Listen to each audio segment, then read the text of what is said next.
আজ আমরা খুব সহজভাবে জেনে নেব joining sentences with a noun clause using that. That ব্যবহার করে নাউন ক্লজ দিয়ে আমরা কীভাবে সেন্টেন্সকে জয়েন করবো দেখে নাও। তোমরা যেন দ্যাট দিয়ে নাউন ক্লজ শুরু হয়। এক্সাম্পল দেখো, she won the award, it was surprising. সে পুরস্কার জয়লাভ করেছিল, এটা ছিল সারপ্রাইজিং, এটা বিস্ময়কর।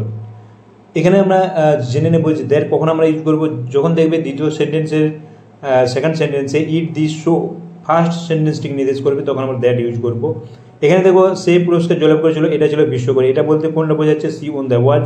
ইটের পরিবর্তে আমরা কি করব? ইট এখানে সাবজেক্ট হিসেবে আছে, দেখো তাহলে ক্লজটি আমরা সাবজেক্ট হিসেবে বসাবো। এখানে দেখি ইটের পরিবর্তে ক্লজটি বসাবো, দ্যাট দিয়ে শুরু করবো। দ্যাট আর first sentence that see on the watch, এবার ইট উঠে যাবে ওয়াজ সারপ্রাইজিং। দেখো see on that see on the watch, এটি নাউন ক্লজ, ওয়াজ ভার্বের সাবজেক্ট হিসেবে বসেছে। নেক্সট এক্সাম্পল দেখবো, he will not come, he say so.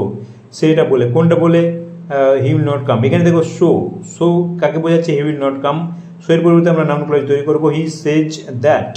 That দিয়ে শুরু করবো, that he will not come, শো উঠে যাবে। এখানে that he will not come সেজ ভার্বের অবজেক্ট হিসেবে বসেছে।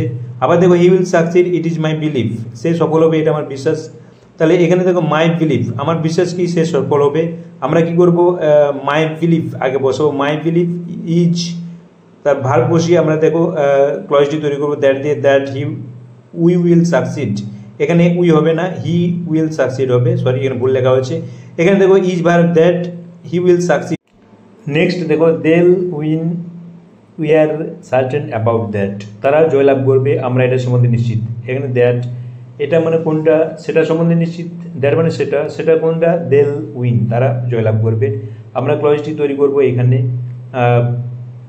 উই আর সার্টেন, আমরা নিশ্চিত কি সম্বন্ধে? তারা জয়লাভ করবে। We are certain that del win. দেখো এখানে দ্যাট দিয়ে, দ্যাট দেল উইন, এই ক্লজটি সার্টেন অ্যাডজেক্টিভের পর বসেছে। এখানে অ্যাডজেক্টিভের কমপ্লিমেন্ট হিসেবে বসেছে, কমপ্লিমেন্ট টু অ্যাডজেক্টিভ। আবার দেখো he was guilty, it was a fact, it was clear to everybody. এখানে দেখো হি ওয়াজ গিলটি, সে অপরাধী ছিল, ইট ওয়াজ এ ফ্যাক্ট, ফ্যাক্ট কোনটা? সে অপরাধী ছিল, এটা পরিষ্কার, ইট ওয়াজ ক্লিয়ার টু এভরিবডি। অর্থাৎ এই যে সে যে অপরাধী ছিল, এই ঘটনাটি সবার কাছে পরিষ্কার। এখানে আমরা দ্য ফ্যাক্ট কমা দিয়ে আমরা কী করবো? ক্লজটি তৈরি করবো দ্যাট দিয়ে, দ্যাট কোনটি ফ্যাক্ট কোনটা? দ্যাট হি ওয়াজ গিলটি, এবং সেটা কি ছিল? ওয়াজ ক্লিয়ার টু এভরিবডি। এর মানে এটা বোঝাচ্ছে হি ওয়াজ গিলটি, ইট উঠে যাচ্ছে, ওয়াজ ক্লিয়ার টু এভরিবডি। এখানে দেখো দ্যাট হি ওয়াজ গিলটি